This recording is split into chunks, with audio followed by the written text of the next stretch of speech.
Welcome back. Today we are at the vacant lot where we are storing all of our stuff while we build our new house, and we are winterizing Goldy the fifth wheel and the little bean right there.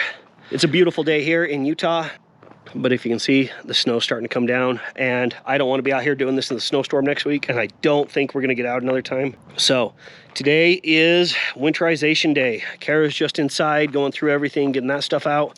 I'm gonna work my way on the outside and show you how we do it to try to save you some money if you can do it yourself. What do you think, Kara? It's a sad day.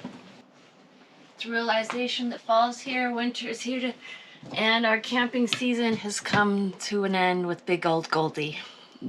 Well, and the bean. So. Well, the bean we can still do a little light winter camping, but for sure this big one. Yeah, and this is an area that a lot of people spend a lot of money on to get them winterized every year that you can do yourself. So yeah, we're going to walk you through how we do it. And there's lots of different ways to do it. But this is how we do it, and you can look it up for your own trailers on how to do it. Yeah, every trailer's a little different. Some actually have a winterization option in their trailer, but we do not. We have to kind of go old school. So we're going to go through, walk you through how we do it on the bean and in the fifth wheel, and get them all closed up for winter. The first thing that I do, so I don't forget, is I adjust my water heater lines so that nothing goes into my water heater. So I turn that one off, and I turn the one up above it off as well, and then I open this bypass. You don't want any of the antifreeze getting in your hot water tank. It takes forever to get it out. And there's no reason to have it sitting in there all winter, because we'll pull the plug and let all the water out of it and make sure that nothing can expand in there and freeze the water heater. Kara's just up inside going through all the cupboards and drawers, trying to make sure that we don't have anything in there. Right, Kara? Just kind of pulling out anything that may potentially freeze. Next up, I'm going to make sure my water heater's drained. If I remember right, I drained it after our last camping trip, but just need to go ahead and pull this plug. And of course I left that over in the garage, so I'm gonna have to run over to the garage. Now I know some of you have your tools way more organized, but hey, already had it on. It's nice to have this little wiggly adapter. That way I can get in on that angle. All right, back to the trailer. Just gonna go ahead and pull the plug now. Now I'm pretty sure I drained this.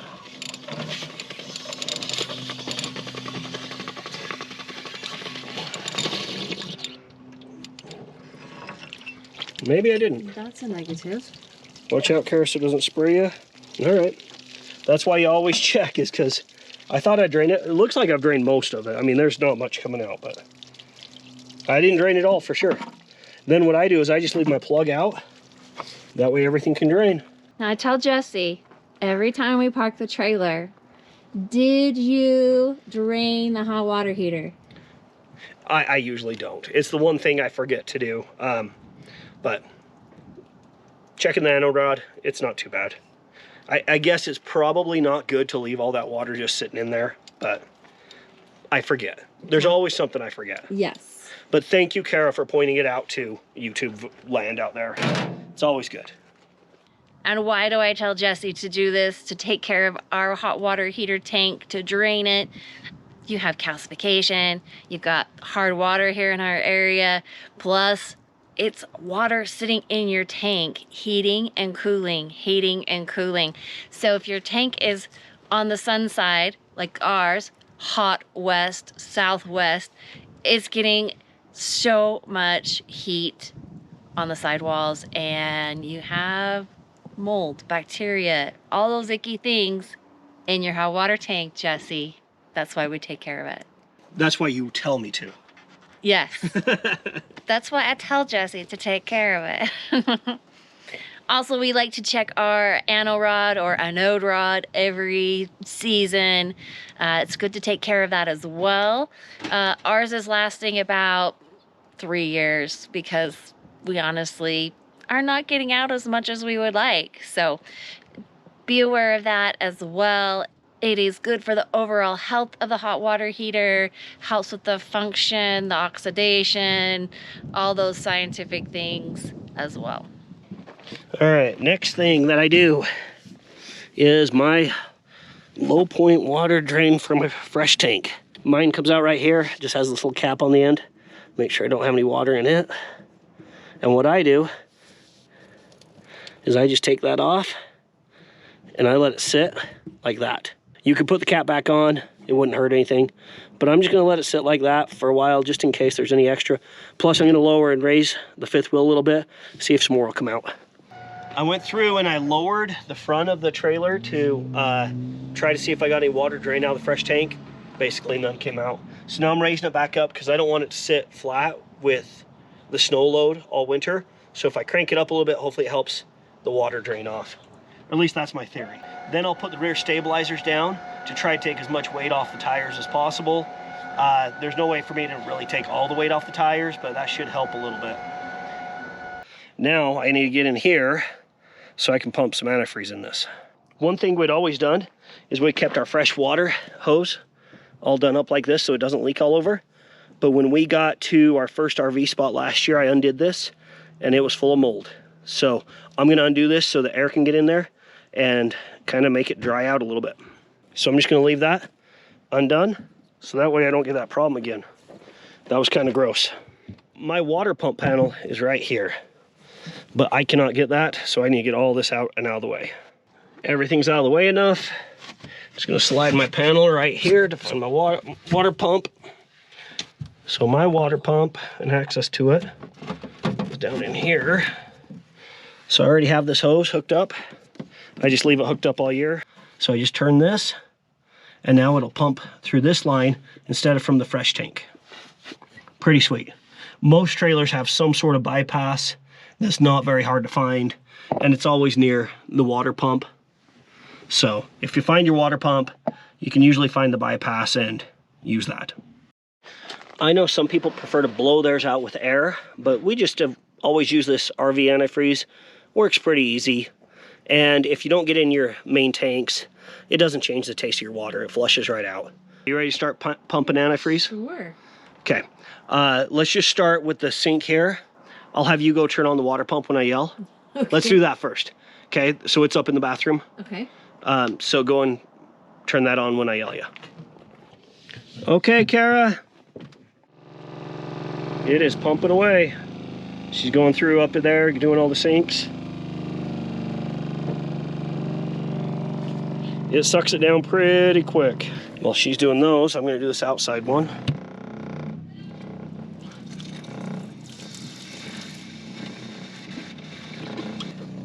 It's nice to have this outside shower, but always remember to winterize it.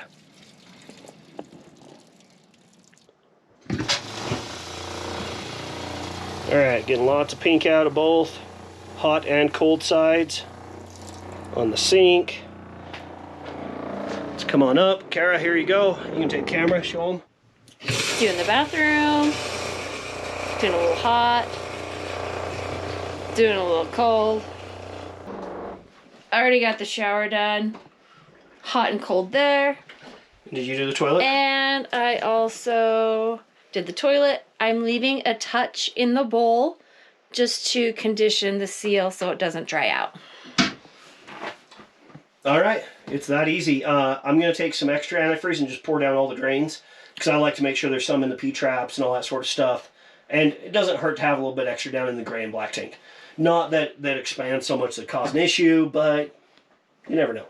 So, other than that, pretty dang easy. Now we have to do the bean. And it only has one sink and a shower, so that should be easier. Let's jump over there. The bean is a little bit easier in some ways and a little bit more difficult. So, we've already cleaned out inside. Come back through all the mushrooms. Don't know if you saw these, Karen. Look at all these mushrooms. We've had the wettest October ever, so we have mushrooms all over the place. Now, one thing with winterizing the bean here, this is an electric cooler and I don't want it getting frozen during the winter, so I'm going to unplug it and we'll have to put that in storage. Then I have my sink galley here, or my galley sink galley, and over on this side I have my shower. So fairly easy, but I have to get down in all the puncture weeds to do it. All right, we'll just set this here for now. Easy peasy on that. Gosh, I hate doing this already this year, Kara. But what do you do? So we do have our shower here that we're gonna have to do as well. So this just plugs in here like that, and then this just like that. So now when I turn on the water pump, it'll circulate through and we'll be able to drain all the water out of this little doodad. Which there shouldn't be much water in it, but I would hate for that to freeze. Okay, nothing's coming out now, so I think it was drained pretty good. But the hard part is, right down here is where I have to access my water pump. So, yeah. That's just picking up any extra that's in the actual water tank. So we'll let that just pump out. That's a good catch, because that would have frozen there. That would have been a problem. One word of advice. Maybe level out your unit before you try winterizing.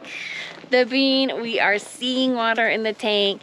The freshwater valve is completely open, but we're on such a little bit of a tilt that we're just still getting water out of the tank and it's not draining accurately. So we may have to level out the bean a little bit more so we can fully drain the fresh tank. One nice thing, I get to use my handy dandy little adapter. I've always just used a socket, but little adapter here. So now I can raise and lower these jacks without the... Now, before you criticize too much, when I picked this up from the Bean factory, they said these jacks are strong enough to actually lift this off so you could change the tire this way. So before you criticize like, oh, that's just a stabilizer, you shouldn't lift with that. They said it's fine. And we're not gonna leave it with just one jack like this all the way extended.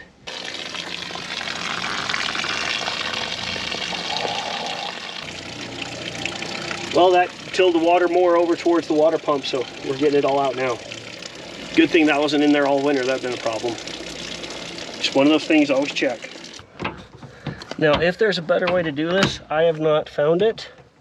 So what I do is I go through and I take this hose clamp off, which I wish it was one of those screw styles instead of this clamping style, but whatever. If you have a bean trailer and know an easier way to do this, I'm all ears. All right, and then I can just kind of pull this off like that. Now, having it like this, I can just put it down in the antifreeze. Okay, Kara, will you turn on the pump up there and the sink?